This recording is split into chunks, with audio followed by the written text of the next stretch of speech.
धन्यवाद. आज आपण महाराष्ट्र न्यूजमध्ये प्रेक्षकांचं स्वागत करतो. आज अशा महत्त्वाच्या बातमीकडे आपण लक्ष वेधणार आहोत. ही बातमी आहे एक सच्च्या आणि निर्भीडपणे काम करणाऱ्या अधिकाऱ्यांची. श्री तुकाराम मुंडे साहेब IAS, औषध व अन्य प्रशासन आयुक्त पदभार स्वीकारून फक्त 7 दिवसात आत्तापर्यंत एकूण 33 जणांना अटक करण्यात आली. 27 आस्थापना सील करण्यात आली. 25 FIR दाखल आहेत. कोट्यावधीचा माल जप्त करण्यात आला आहे. कशावर कारवाई झाली? गुटखा आणि पान मसाला, भेसळयुक्त दूध आणि तूप, केमिकलने पिकवलेले आंबे, अस्वच्छ खाद्य उत्पादन युनिट्स, बनावट अवैध औषध उत्पादक, भ्रामक औषध जाहिराती. ठाणेमध्ये गुटखा, पान मसाला, तेल, तूप, नूडल्स इत्यादी 6 जणांना अटक करण्यात आली. नागपूरमध्ये भेसळयुक्त मसाले, पॅकेजड पाणी, पनीर, क्रीम यावर धाडी सुमारे 6000 किलो माल जप्त करण्यात आला. जवळजवळ सगळ्या महाराष्ट्रभर धाडी पडल्या आहेत. मग ह्याच्या अगोदरचे आयुक्त काय करत होते? पैसा खाऊन सामान्य लोकांच्या जीवाशी खेळत होते. लाजा कशा वाटत नसतील हरामखोर अधिकाऱ्यांना? किमान लोकांच्या जीवनाशी निगडीत गोष्टीवर तरी लक्ष द्या. जे काम त्यांनी केलं नाही ते काम मुंडे साहेबांनी 7च दिवसात केलं. ह्याचा अर्थ काय?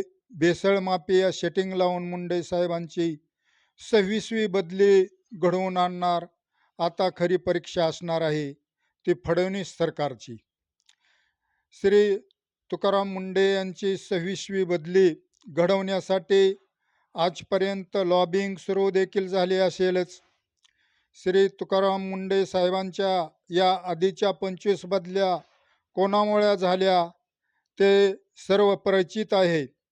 आपण सर्व जबाबदार नागरिकांनी आता मात्र मुंडे साहेबांच्या मागे खंबीरपणे उभे राहून सामान्य माणसाची लॉबिंग काय असते हे शासनाला दाखवून द्यायला लागणार आहे. श्री तुकाराम मुंडे साहेब हाताळत असलेला विषय आपल्या सर्वसामान्य नागरिकांच्या जीवन मरणाचा प्रश्न आहे.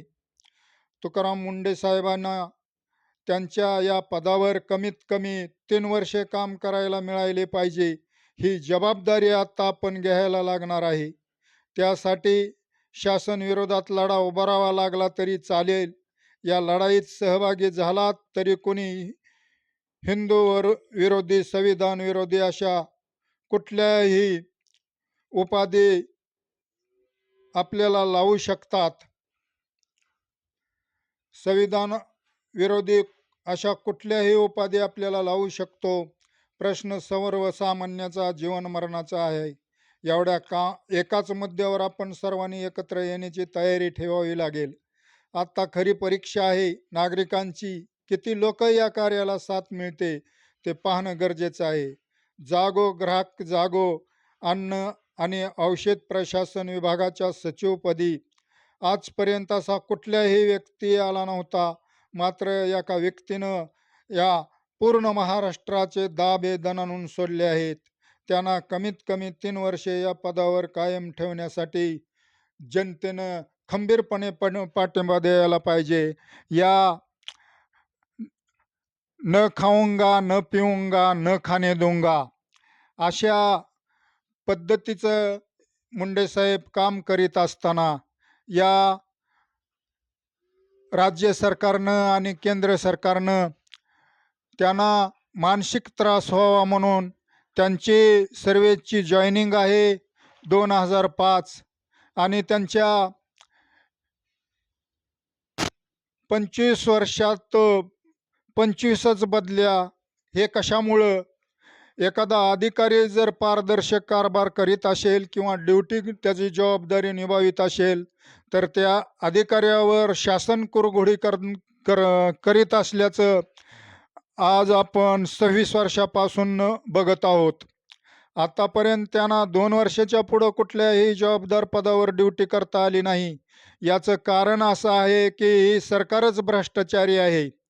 त्यामुळं आता सर्वसामान्य माणसाला जर न्याय हवा असेल तर माननीय तुकाराम मुंडे साहेबांच्या पाठीमागं जनतेने खंबीरपणे उभं राहावं असे या महाराष्ट्र न्यूजच्या माध्यमातून मी जाहीर आवाहन करतो.